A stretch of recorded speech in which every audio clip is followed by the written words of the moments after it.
You, get out of the house by the end of this month. My husband said with a smile, even before saying I'm home. I freeze with my mouth hanging open at the sudden mention of this, and my husband puts words in my mouth. You only give birth to girls, and all you do is complain about housework and caregiving. You're just a nuisance, so please leave. My husband revealed the fact that he had been unfaithful to me in a matter-of-fact manner. In fact, I was stunned by his words that denied everything about me. After getting married, I got pregnant for the first time and gave birth to twin girls. What awaited me after enduring those dizzying days was living with my in-laws. Though I had been invited to live together so my mother-in-law would support me, raising twins alone would be tough. My suffering only doubled when I actually moved in. My mother-in-law didn't take care of my daughters or even my husband. She even left my father-in-law, who she claimed to have been looking after all this time, to me.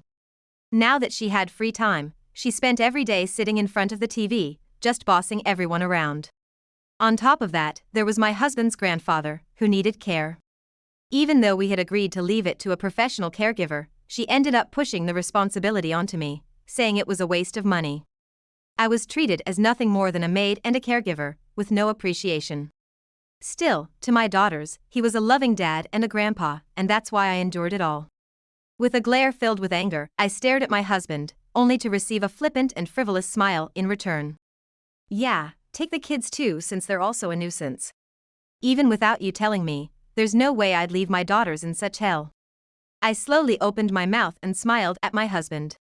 Cannon, Leon, Ken. Breakfast's ready, so hurry up and wake up. It was 7 o'clock in the morning. Our family of four's morning always started here. My name is Maddie. Before marrying Ken, I was fully dedicated to my job in a general company, to the point where my colleagues would call me a workaholic who found meaning only in work.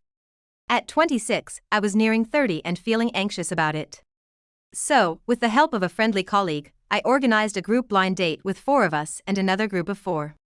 While everyone else was engaging in lively conversation, my lack of social skills due to being a workaholic left me feeling like an outcast. Initially, people tried to include me, but soon they moved on to other topics. At that moment, I deeply regretted my life of burying myself in work and ignoring reality. During the break, we went to the restroom in pairs. I stood up with my colleague, and I confided in her about the dilemma I was facing. Why is this so difficult?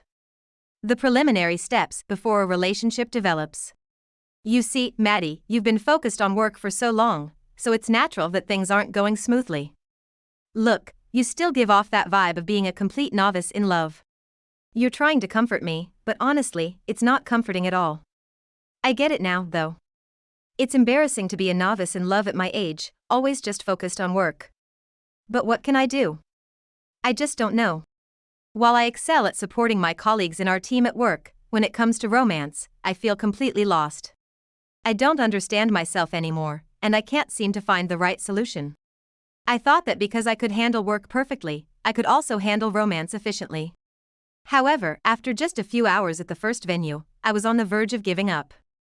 Maddie, you try too hard to be efficient at everything, and that's your downfall. Just relax a little and, if you don't understand, just act accordingly. Though I didn't fully grasp my colleague's advice, I decided to take it and embrace my status as a love novice without hiding it, and try again. When my colleague informed a man about my status as a love novice, rather than pretending to be a love expert, the barrier between me and the man crumbled, and our conversation flowed more naturally. Although I could converse somewhat with other men, the conversation with the man my colleague recommended was the most enjoyable. He was the only one I exchanged contact information with after the mixer. And that man, believe it or not, was my husband, Ken. After a year of dating, Ken and I got married. And a year later, twins Cannon and Leon were born, making us a family of 4. Or so it should have been. Given my focus on work until now, even after the birth of my daughters, I wanted to continue working. But I deeply realized, when I met Ken, that I'm not skilled enough to balance unfamiliar childcare with work, despite my desire to do so. One of the reasons I had no choice but to quit my job was Ken's family asking us to live with them. My grandfather's halfway bedridden at home, and my mom and the others can't handle the care alone. I want Maddie to help out with that. Please, they're important family members. But even if you suddenly say that, with twins already, it's twice as much work. My mom and the others are there, it's fine. It won't be too hard. Please, I rarely ask for anything, right? So please. Think of it as one of my few requests. Indeed, even during our dating days, I rarely saw Ken ask anyone, including me, for personal favors. He either solved everything himself or asked someone for help only when absolutely necessary. His personality of trying to handle everything on his own, similar to when he was working, was something I could relate to and empathize with. So when Ken pleaded with such urgency, I immediately understood from his anxious expression that it must be a serious matter. Unable to resist his desperate plea, we decided to move in with Ken's parents and grandfather, who needed care. But from then on, it was a whirlwind of busy days. This is how our days begin. I wake the children early to accommodate Ken's early work schedule, and although it's been a year since the twins were born, I'm reminded of how challenging mornings used to be, trying to wake them up. Cannon and Leon. The twins are alike in personality and even in their sleeping positions, but for some reason, it's always Cannon who wakes up stronger. With the remarkable ability to wake up easily to my voice, Cannon wakes up and then wakes up Leon sleeping next to him. Thanks to this, I can feed them breakfast together without having to wake them up myself. Despite Ken having a long history of early morning work, he's particularly weak in the mornings. Even when Cannon tries to wake him up, Leon, who has just woken up, tries to pull Cannon back into bed to sleep together, and in the end, it's always me who ends up waking him up every day. I've set an alarm for the night before, but for some reason, the alarm never seems to go off at the set time, probably because Ken, who woke up in the middle of the night, turns it off. I tried to set a password on my phone so that Ken couldn't easily stop it, but in the end, the phone was silenced by pillows and blankets, rendering it useless. It's quite a conundrum to have small children waking up like adults while Ken, the adult, struggles to wake up like a child. And I can't help but feel that it's all because of Ken's parents living with us. You see, Ken has 2 older sisters, and as the youngest and only boy among the 3 siblings, he was indulged by his parents as he grew up. While they spoiled Ken, his parents also led a life of dependency, often leaving most of life's decisions up to them. From my perspective, Ken is being manipulated by his parents. I had no intention of becoming a puppet for Ken and his family. Or so I thought, but later I would come to realize that crossing the threshold of that house at Ken's request was the mistake in the first place. It was when I returned home after sending Cannon and Leon to kindergarten, having seen Ken off to work. As I was about to clean up the breakfast dishes, I heard an alarm coming from the room where Ken's bedridden grandfather was. This alarm could signal various needs such as changing diapers, feeding, or needing to be turned over, and it would always come at any time. If I hesitated even for a moment, under the immense pressure from Ken's parents, who demanded my constant attention. Maddie, why are you ignoring Dad's alarm? Neglecting Dad, who can't move properly, what exactly do you think you're doing? I'm sorry, I just couldn't let go of what I was doing at that moment. No excuses. You're able to handle all the housework, childcare, and even Dad's care, so don't forget that you're Ken's wife after all. Keep that in mind. When I came here, I thought I would only be taking care of twins and the basic housework, but as it turned out, I ended up doing everything in the house, both mentally and physically exhausted. If it were just my mother-in-law who was harsh, it might have been tolerable, but even my father-in-law is harsh with me. I've come to realize that my father-in-law holds on to old-fashioned beliefs and is the type to impose those beliefs on others. He doesn't seem to appreciate the fact that I gave birth to twin girls, rather than boys, and I've never once seen him acknowledge me or show any positive signs toward me, ignoring or rejecting any conversation I initiate. I've never seen my father-in-law acknowledge me or show any positive signs toward me, ignoring or rejecting any conversation I initiate. Even though they're my in-laws, I'm treated like fragile goods here, despite being part of the family when I married Ken. Hey Ken. Can't you help out a bit with housework or taking care of twins on your days off? Why should I? Maddie has been doing all the housework so far, hasn't she? I work outside, bring in the money, while Maddie takes care of the housework and childcare. That's only natural, isn't it? Influenced by his upbringing by such parents, Ken has fully internalized the outdated idea that household chores, childcare, and other household tasks are all women's responsibilities, and he doesn't help at all. Naturally, I can't handle everything alone, and if I slack off even a bit, my in-laws eagerly ridicule and belittle me, repeatedly ordering me to redo tasks. Caught between my in-laws and Ken, I did my best to protect Canon and Leon, more so than during my career woman days when I worked tirelessly. By the way, Maddie, do you have any plans to have more children in the future? Huh? Children. Well, for now, since we already have Canon and Leon, maybe we can consider it once things settle down with the two of them. What are you saying? All your children are girls, right? It's customary for us to have a boy as the heir. Surely you're not considering letting your daughters inherit, are you? Of course not. We're thinking about it carefully. I also want a boy right now, and I've talked to Maddie about it. We'll make sure to have children properly. What are you talking about? Right now, I'm not. Well then, that's good to hear. I'm expecting great things from you. Both of you. Make sure to produce a fine boy, Maddie. Even during family meals, I am astonished by the trivial conversations that Ken and the others engage in, and I try to alleviate my mental stress by thinking of them as nothing more than strangers who happen to speak the same language. However, Ken, without considering my feelings, acts only to meet his parents' expectations and invites me to engage in intimate activities every night, but I absolutely refuse to accept his invitations. My feelings for Ken have cooled completely since coming to my in-laws' house, and I am exhausted both mentally and physically from being burdened with all the household responsibilities. Above all, resting my body became my top priority, and it was a small act of resistance against the unreasonable demands of my in-laws. You, at least consider my parents and your own position, won't you? Who is saying such things? Is it to a wife who is completely exhausted? I no longer understand Ken at all. Where did I go wrong? What did I do wrong? I have neither the knowledge nor the capacity to know. Above all, quitting my job was a blow. No matter how I manage the household finances, I can't save enough money to run away with my daughters.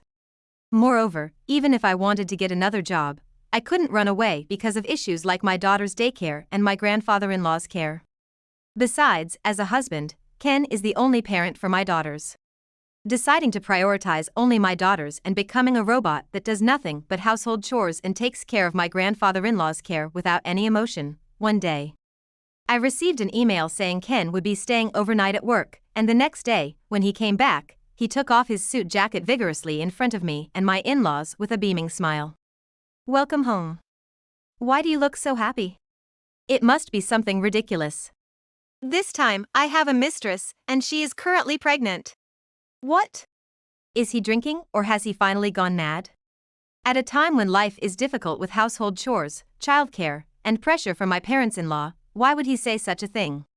From now on, I have decided to live with her in this house. Looking at Ken's beaming smile and serious gaze as he stared at us, I was convinced that he wasn't joking. He was serious about saying such a foolish thing. It hasn't even been 5 years since we got married. Even though Canon and Leon are still small and it's a difficult time, to pretend to be working and then go out and make a woman pregnant. And not just any woman, but an affair partner. To the unbelievably terrible remarks, although my mouth hung open in shock and disbelief, when I looked to see how my in-laws would react, surprisingly, they didn't seem surprised at all. On the contrary, they stood up and had big smiles on their faces. You're having a child. And you've come to announce it to us, right? Is it a boy? Was it a boy? We went for tests together today, and guess what? It's a boy. Just as we talked about, it's a boy. From the way they weren't surprised by the sudden announcement, it seems they had been consulting with my in-laws about the possibility of having a child with an affair partner for some time now. I can't believe they all conspired together like this just because they wanted a boy and readily agreed to the affair. It's insane. Driven by my in-laws' reactions and ignoring me, Ken and his parents continued the conversation enthusiastically, and it was decided that the affair partner would live in this family home where I, Canon, and Leon also reside. Well done! As expected of my son. You've done well to get a boy pregnant. What a good son you are. With this, the issue of succession in the family is also resolved. We were wondering what to do if that child's child was also a girl. But I believed you could handle it. It's thanks to the two of you pushing me forward. Thanks to that, she was reassured, and she agreed to live together in this house. As I witnessed their completely insane celebration, the last shreds of emotion I had towards my husband vanished into thin air. Watching the three of them dance with joy, I glanced sideways and returned to my room, determined to leave this house as soon as possible. I started packing only the bare essentials. Mommy, what's wrong? Are you going out? Canon, Leon. Yes, we're going out. We won't live in this house anymore, we'll live with Mommy, just the three of us. While Canon and Leon, who still didn't understand the situation, gathered their outing sets, I hurriedly headed towards the entrance with the two of them. Returning to the living room, they didn't seem to care at all that I was preparing to leave. They continued to dance for joy as if nothing had happened. With my luggage and Canon and Leon in tow, as I passed through the living room, they finally noticed my presence. Where do you think you're going with all that luggage? Where are you going? In what capacity is a man who has been out there having an affair with a strange woman and having children with her asking us such a thing? Where do I think I'm going? It's obvious. Anywhere but this nonsensical place would be fine. I didn't want to see his face or let my children see or hear him. I left Canon and Leon waiting at the entrance for the moment. A carry-on suitcase and the slightly oversized backpack I used during my student days. And noticing that my children's cute little backpacks were packed full, even Ken, who is usually oblivious, seemed to catch on and dismissed it with a snicker. Well, aren't you perceptive? It saves us the trouble of having to bring it up. So, this is probably the most necessary thing for us now, right? With that, he handed me a divorce agreement form, with only his section neatly filled out, from the drawer in the living room. It's too well prepared. I can't help but feel terrified, thinking he might have prepared this even before marrying me. But admittedly, it's convenient for me that Ken's section is cleanly filled out now. I don't want him to drag his feet later and cancel the divorce. And above all, I won't have to see this family's faces anymore. The only thing that concerns me a little is my bedridden grandfather-in-law. He's generally indifferent due to being bedridden, and he's probably listening to this conversation right now, but he doesn't seem to care about the situation at all. Taking the pre-filled divorce agreement, without a trace of regret, I left the family home where I had lived for several years with my two children. I'm angry at myself from back then, with Ken and my naive thoughts about participating in that mixer and getting married. Unable to calm my anger, I couldn't help but grab a passing taxi and filled out the remaining sections of the divorce papers with forceful strokes in the waiting area of the municipal office. I knew it wasn't good to take it out on things or people, but I couldn't control my anger. I simply handed the divorce papers to the clerk with a word, submitting them almost forcefully. Thus, my divorce with Ken was finalized, and I became a single mother of two. I filed for divorce in the heat of the moment, but I have no regrets whatsoever. However, finding a new home for the three of us right away won't be easy. Instead, there's hardly any real estate agent willing to rent a house to a family like ours, with such obvious issues. After much consideration, I decided to rely on my parents' home for the first time in 10 years. I hadn't been very close to my parents. We argued about which university to attend or which company to work for, and gradually grew apart. Moreover, my parents were quite against my marriage to Kazuki. After storming out of the house following their demands to reconsider, all communication had been through phone calls or emails. Every time I endured the mistreatment at my in-laws' house, thoughts of returning home crossed my mind repeatedly. But lacking the insight to see through Kazuki's true nature and refusing to admit that my parents were right, I simply ran away. In the end, I used household chores, childcare, and caregiving as excuses to avoid facing my parents. In the current situation, I can't prioritize my pride as I did before. Upon contacting them, my mother immediately urged me to return, and my father came to pick me up. I was prepared for harsh words, but my parents were engrossed with their grandchildren whom they hadn't seen in a long time. I'm sorry for everything. You were right about everything, Mom. I thanked and apologized, explaining everything in detail. Initially scowling at me, my father quickly redirected his anger towards Kazuki and his family. What? There's absolutely no way such a thing can be forgiven. It's outrageous to cheat for such unreasonable reasons, even if it's about the child's gender. And the fact that the parents are condoning it is insane. In unison, they made it clear that we didn't have to return to that house. And offered their full support for me to settle here, find a job, and raise Canon and the others. Since I got a job, I hadn't contacted them at all. Looking back, it seemed like I got married, had children, then suddenly returned, and then got divorced. Despite my misconduct as their daughter, they didn't disregard me and listened to me carefully, expressing their anger. This made me realize the importance of family once again. Mom, Dad. I'm sorry for everything. Thank you for helping me. Finally, when my emotions settled, hunger began to gnaw at me, as I hadn't eaten lunch and had rushed out. Both Cannon and Leon seemed hungry too. Seeing our hungry faces, my mother prepared some simple pre-cooked dishes from the refrigerator and a chicken soup with plenty of ingredients that I used to love. The taste of this soup, with the nostalgic chicken broth and the sweet pumpkin, carrots, and corn that was a staple in my childhood home, filled me with a sense of comfort and warmth. Unbeknownst to me, tears welled up in my eyes. After that, realizing I couldn't rely on my parents' home forever, I started looking for a job. Though I had been a hardworking career woman until a few years ago, the gap in my resume from being a full-time housewife posed a significant challenge in the job market. Nevertheless, I persevered, continued attending interviews, and finally landed a part-time job at a household services company. Although it was a different job from what I had done before, I believed I could utilize the skills I gained from household chores and childcare. That's why I applied for the job. It was a small service company, but the president and other employees were cheerful and kind. While Cannon and Leon felt lonely for a while because they couldn't go to kindergarten, they seemed to sense something and didn't complain, enjoying their time happily with their grandparents at home. With the support of my family, we managed to get by. 3 months later, on a certain day, suddenly, Ken visited my parents' house. Thinking it was a delivery, I opened the door, only to find a Ken who looked much more haggard than when we parted, standing with his head bowed. As soon as he saw my face, Ken grabbed my shoulders forcefully and repeatedly begged for reconciliation. Please, Maddie. I was wrong. Can't we start over again? You're the only one for me.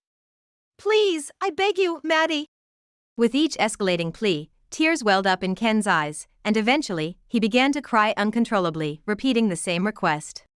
What on earth are you doing? Don't come here to my parents' house. It's over between us. Don't show up here again. I had nothing to say to my divorced partner and had no use for him, so I tried to dismiss him at the door, but a tearful Ken started screaming like a child begging for a toy. Since further arguing might cause a disturbance in the neighborhood. And Cannon and Leon were inside playing with their grandmother while kindergarten was closed. We have finally settled down in our lives, but I don't want this man to destroy our happy home again. I decided to pull Ken's arm and move to a nearby cafe. In the quiet ambience of the cafe, with jazz music playing softly, and with a cup of coffee prepared by the elderly master, I thought we could have a calm conversation. So, this was the place I chose. After taking a sip of coffee, Ken began to answer my question about why he visited my parents' house. I realize that I and our family need you after all. To the woman who became the cause of my departure, Ken hadn't actually mentioned anything about our family or caregiving responsibilities. Instead, he demanded that she quit her job and take care of everything once she became his wife, including childcare, house chores, and taking care of his elderly grandfather. However, it was impossible for someone who hadn't been informed about any of this to easily agree. As expected, the woman got angry and left without even saying hello. With no one to handle household chores or caregiving responsibilities, my mother ended up taking care of everything. But what she used to manage without difficulty was now impossible, and she ended up falling ill. For Ken and his family, who relied on my mother as their last resort, if she became ill, there was nothing they could do. And they couldn't rely on my father, who was as stubborn as ever. Since Ken had always left household chores and caregiving to others, he reluctantly decided to use caregiving services. However, while he could arrange for caregiving, household chores remained unattended. It seemed that Ken's family didn't have the financial means to afford further services. As a result, their home became neglected, resembling more of a garbage dump. This led to frequent arguments between Ken's parents and Ken himself about who was to blame for the situation. Ken's parents blamed him for not being able to handle household chores or bring a woman capable of bearing a son. However, they eventually realized that it wasn't the time for such arguments. They understood that it would be best to reconcile with me, who had managed everything at home for a short period. Of course, upon hearing such a proposal, I had no intention of reconciling with Ken or returning to that house to help with household chores or caregiving. Anyone would think the same upon hearing my situation. After all, when I was managing everything alone at my in-laws' house, I had to remember everyone's likes, dislikes, and allergies besides cooking, and I couldn't sit at the table until after finishing cleanup. And even after sitting down, I had to assist Cannon and Leon with their meals while also helping my grandfather-in-law eat. Finally, by the time I could eat, the freshly cooked rice brought to me was completely cold. Even with household chores, Ken had always assumed that I would only help because his mother was there. But in reality, I ended up doing everything while his mother and the others just complained about the results. This is what they call having a mother-in-law, but it's not something that can be dismissed with convenient words. I had researched what marriage was like in advance, but this kind of terrible married life was presented as the worst-case scenario. I no longer wanted to live with people who only thought about themselves. Please! Come back to me. If you come back now, I'll give you that house. My parents are getting old. They might not be able to move and might have to go to a facility. So what? What's your point? So, if the rights to the house are transferred to me, I'll give the rights to the house to you. Then, you can have the house no matter what. How about that? So please, come back to me. On his knees, Ken proposed transferring the rights to the house back to me while presenting conditions. Recalling my mother's words from just the other day, I sighed. You know? Ken will probably try to convince you to reconcile with him. But no matter what he says, don't agree. Whether he appeals to your emotions or offers money, people don't change so easily. They may seem fine at first, but once you go back, they'll likely revert to their old ways. I never thought Ken, who praised his affair partner so much, still had feelings for me, but I never expected him to try to buy me off. Certainly, that house, having been built ages ago and renovated multiple times, is among the largest in the neighborhood. In the past, I might have been dazzled by the prospect of eventually getting that house. But according to Ken's argument, the transfer would only happen after my in-laws became incapacitated. And there's no guarantee that such a promise would be kept. In the end, I'd just be treated like a slave again. The fact that Ken sees this as beneficial for me shows that he still sees me as nothing more than a domestic robot. It's a ridiculous proposal, and there's no way I'll agree to it. I don't want a remarriage that feels like some sort of slave contract, and I don't need that unpleasant memory-stained house. I won't rescind the divorce. All I ask from you is alimony and child support. Stay away from us. Why did he think he could persuade me with such a vague and foolish idea? His shallow thinking is beyond exasperating, it's pitiful. I won't extend a helping hand out of pity, and instead, I'll focus on giving even more love to Cannon and Leon. There's no point in trying to reason with him anymore, it's just a waste of time. With that declaration, I finished my coffee, paid for my portion, feeling the presence of Ken sobbing behind me, and left the cafe. Afterward, as I declared, I demanded alimony from both my husband and his mistress. The mistress initially tried to claim ignorance of Ken's marital status and escape, but I presented evidence that Ken himself knew, so she had no way to deny it.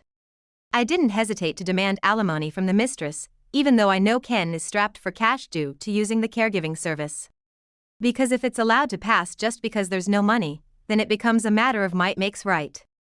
I diligently followed the advice of my lawyer and proceeded with the procedures. Then, one day, about a year later, Ken appeared before me again, breaking the promise we made at the cafe a year ago. I had been conducting all negotiations with Ken through my lawyer because I never wanted to see his face again. Seeing Ken for the first time in a year, he looked not only haggard but also disheveled, with his clothes worn and torn, far from living an ordinary life. He looked so pitifully shabby that even a homeless person living in the park seemed healthier. Begging for your help is my lifelong wish. Please, help me. With tear-filled eyes, Ken rubbed his face against my clothes, pleading with such a pathetic appearance that I couldn't bear to look. As I raised my face to gauge his expression, even though our eyes met for just a moment, Ken started rambling about his personal affairs without being asked, as if he misunderstood something. I didn't want to hear it, and I wanted to leave the scene, but Ken's grip on my clothes was too strong. I couldn't break free, so I was forced to listen to him against my will.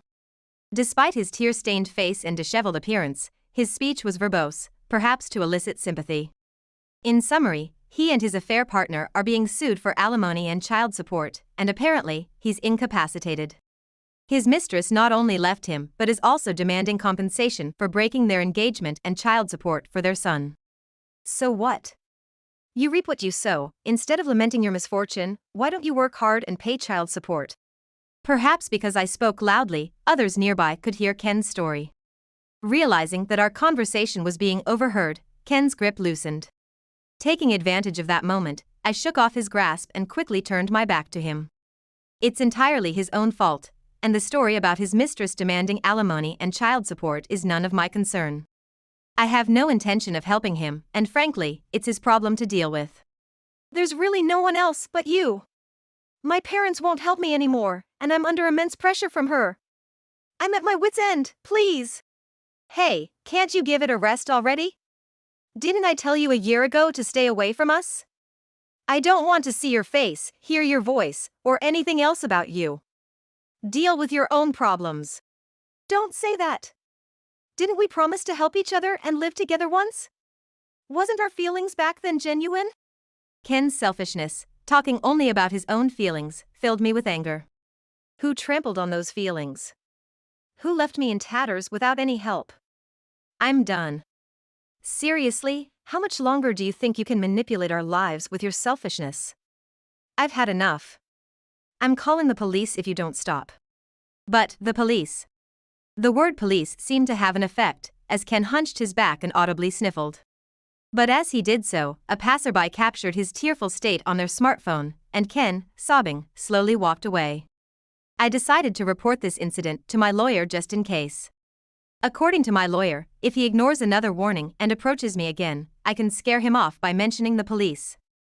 It was reassuring to have a strong ally. However, my lawyer also warned me that warnings might become ineffective once he gets used to them, so I should remain vigilant and maintain a strong sense of security.